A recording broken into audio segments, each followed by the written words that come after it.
will now show what kind of creature is the crocodile. For the 4 winter months it eats nothing. It has 4 feet, and lives both on land and in the water. For it lays eggs and hatches them out on land, and it passes the greater part of the day on dry ground, and the night in the river, the water being warmer than the air and dew. No mortal creature known to us grows from so small a beginning to such greatness, for its eggs are not much bigger than goose eggs. And the crocodile is of a bigness answering thereto, but it grows to a length of 17 cubits and more. It has eyes like pig's eyes, and great teeth and tusks, answering to the bigness of its body. It is the only animal that has no tongue, nor does it move the lower jaw. It is the only creature that brings the upper jaw down upon the lower. It has also strong claws, and a scaly impenetrable hide on its back. It is blind in the water, but very keen of sight in the air. Since it lives in the water, its mouth is all full within of leeches.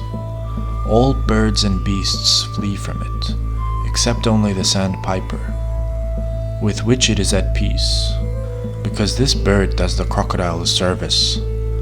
For whenever the crocodile comes ashore out of the water, and then opens its mouth, the sandpiper goes into its mouth and eats the leeches.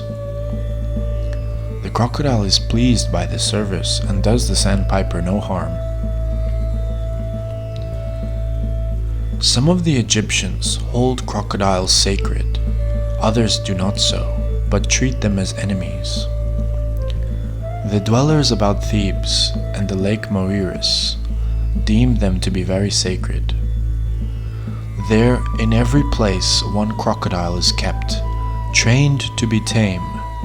They put ornaments of glass and gold on its ears, and bracelets on its forefeet, provide for it special food and offerings, and give the creature the best of treatment while they live.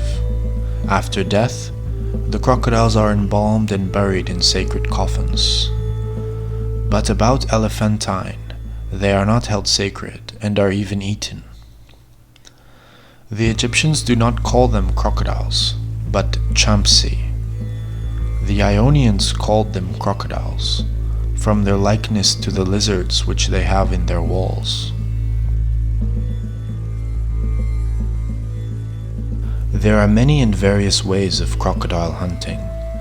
I will write only of that one way which I think most worthy of mention. The hunter baits a hook with a chine of pork, and lets it float into the midst of the river.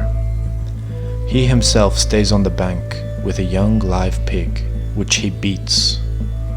Hearing the cries of the pig, the crocodile goes after the sound, and meets the chine which it swallows. Then the hunters pull the line. When the crocodile is drawn ashore, first of all, the hunter smears its eyes over with mud. When this is done, the quarry is very easily mastered, which, without that, is no light matter. River horses are sacred in the province of Papremis, but not elsewhere in Egypt.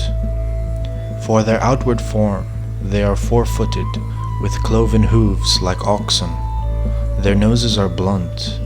They are manned like horses, with tusks showing, and have a horse's tail and a horse's neigh. Their bigness is that of the biggest oxen. Their hide is so thick that when it is dried, spear shafts are made out of it. Altars are also found on the river, which the Egyptians deem sacred. And they hold sacred that fish too, which is called the scalefish, and the eel. These and the fox goose, among birds, are said to be sacred to the god of the Nile. Thank you guys for listening. Please be sure to leave a like, subscribe, and hit that notification bell if you'd like to hear more history leaks in the future. Take care.